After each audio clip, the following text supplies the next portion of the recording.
Saksikan Breaking News Kompas TV, Saudara. Sesaat lagi kita akan menyimak keterangan yang akan disampaikan oleh juru bicara pemerintah untuk penanganan Corona di Indonesia, Ahmad Yuryanto, yang akan memperbarui informasi bagaimana perkembangan kasus Corona yang terjadi di Indonesia, termasuk juga bagaimana kembali pemerintah menegaskan soal aturan physical distancing, termasuk tentunya untuk wilayah Jakarta sudah ditetapkan pembatasan sosial berskala besar.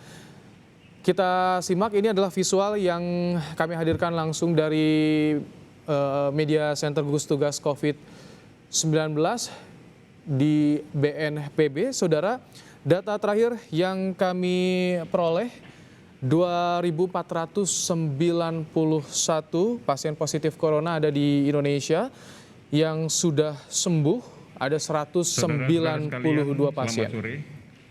Pada hari ini saya akan menyampaikan beberapa hal terkait dengan perkembangan terkini respon pandemi COVID-19 yang kita laksanakan bersama-sama dengan gugus tugas percepatan penanganan COVID-19. Kami mengingatkan bahwa penetapan untuk bekerja dari rumah masih berlaku. Di beberapa daerah seperti DKI Jakarta telah memperpanjang kebijakan tersebut sampai dengan tanggal 19 April. Sedangkan untuk aparatur sipil negara masih akan bekerja di rumah sampai dengan tanggal 21 April. Oleh karena itu, mari sama-sama kita patuhi untuk tetap bekerja di rumah, menjaga jarak fisik yang cukup pada saat kita melaksanakan komunikasi sosial, dan selalu gunakan masker apabila terpaksa keluar dari rumah. Gunakan layanan-layanan online yang sudah kita kenal, gunakan jasa kurir yang sudah biasa kita gunakan semaksimal mungkin. Oleh karena itu, tetap tinggal di rumah. Bila tidak sangat-sangat diperlukan, tetap di rumah. Saudara-saudara, beberapa saat yang lalu Menteri Kesehatan baru saja menyetujui berlakunya pembatasan sosial berskala besar di wilayah daerah khusus Ibu Kota Jakarta.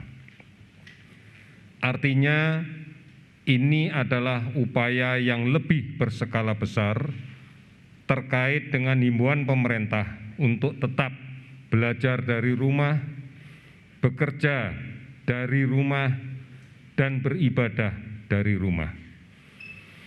Akan banyak yang nanti bisa kita dapatkan terkait dengan manfaat pemberlakuan pembatasan sosial berskala besar. Di antaranya adalah kita mencegah terjadinya berkumpulnya orang, baik dalam konteks untuk berkumpul alasan kesenian, alasan budaya, ataupun alasan-alasan pertandingan olahraga dan sebagainya. Oleh karena itu, mari dipahami bersama bahwa ini pun juga dimaknai kita membatasi mobilitas sosial dari setiap orang. Ini penting karena keputusan ini ditujukan untuk melindungi kita semua dari kemungkinan terjadinya penularan COVID-19 dari orang lain. Oleh karena itu, kita semuanya bersama-sama untuk memutuskan rantai penularan ini dengan cara tidak melakukan mobilisasi sosial untuk kepentingan apapun apabila memang betul-betul tidak diperlukan. Kami percaya sepenuhnya bahwa kawan-kawan jurnalis akan membantu menyebarkan informasi ini secara baik, secara lengkap, tentunya dalam perspektif pemahaman masyarakat secara umum.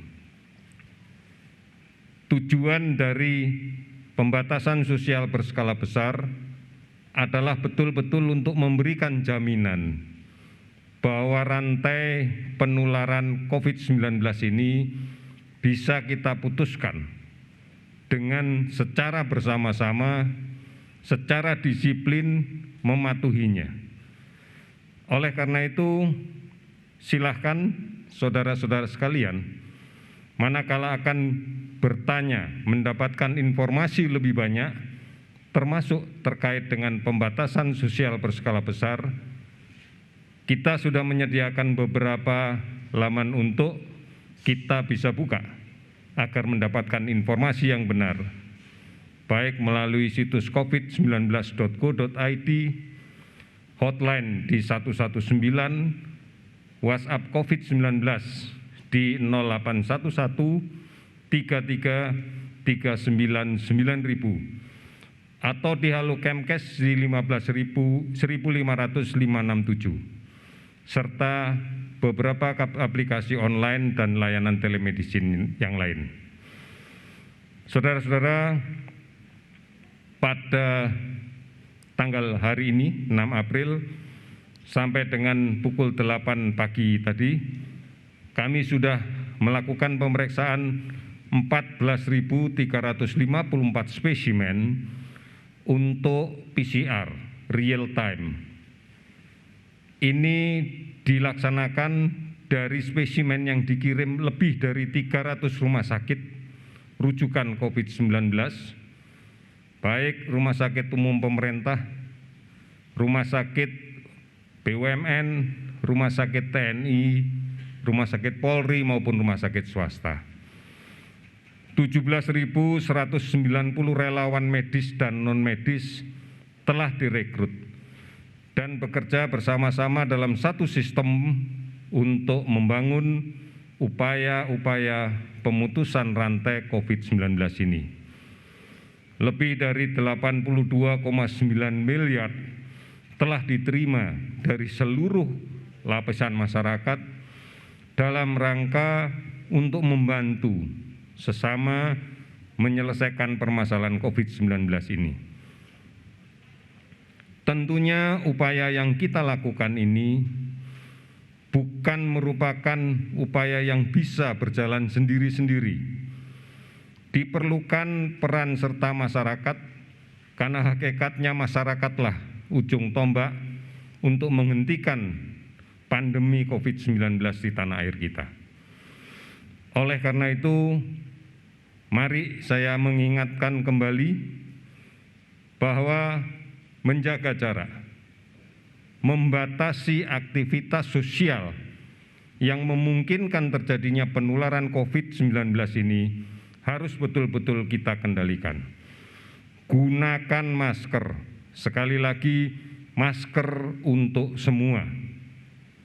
Hanya dengan cara ini, maka kita bisa melindungi diri kita sendiri apabila kita berada di luar rumah atau di tempat umum.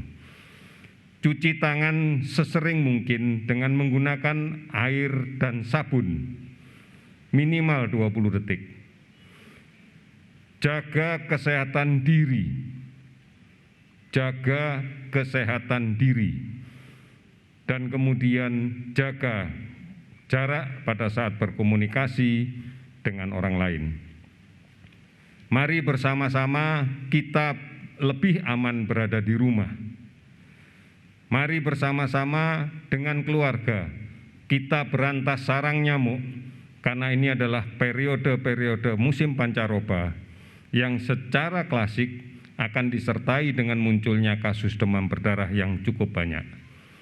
Kita harus menyadari bersama demam berdarah dan COVID adalah sesuatu yang sangat rawan terjadi dan memiliki angka kematian yang cukup tinggi.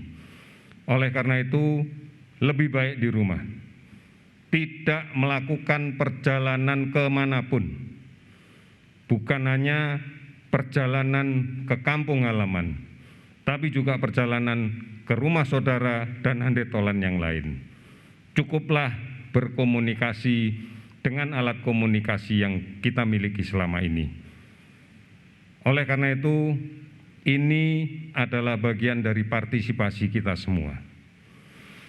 Pada kesempatan yang terakhir ini, saya sampaikan juga update data kasus dari pencatatan yang kami dapatkan dari seluruh rumah sakit yang merawat COVID-19 di seluruh Indonesia pada periode tanggal 6 April pukul 12.00 sampai dengan hari ini, tanggal 7 April 2020 pukul 12.00.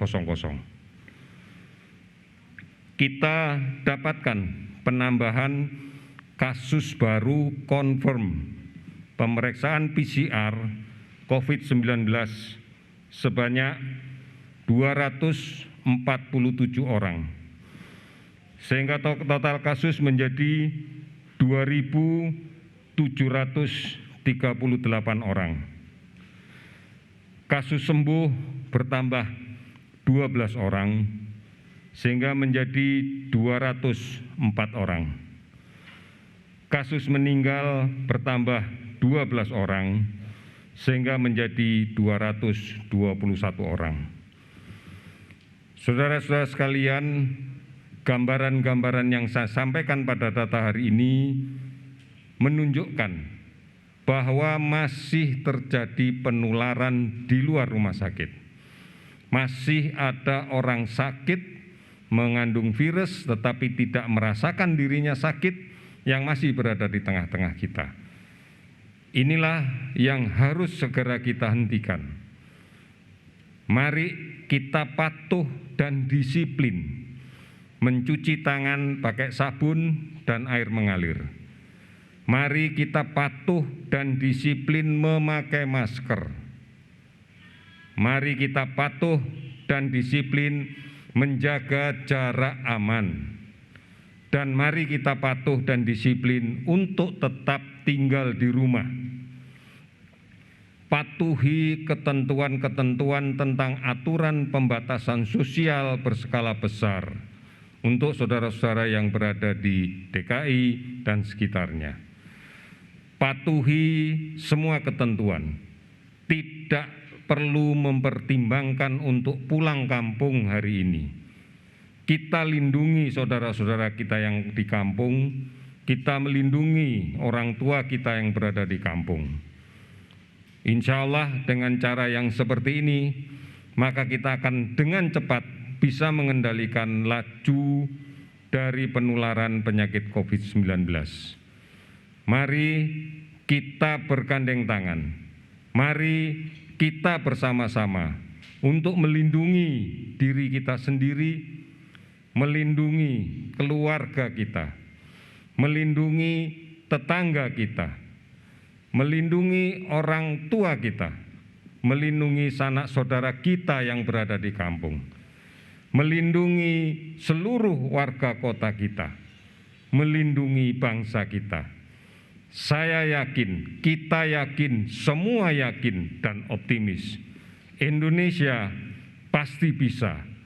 Pasti bisa. Terima kasih, selamat sore.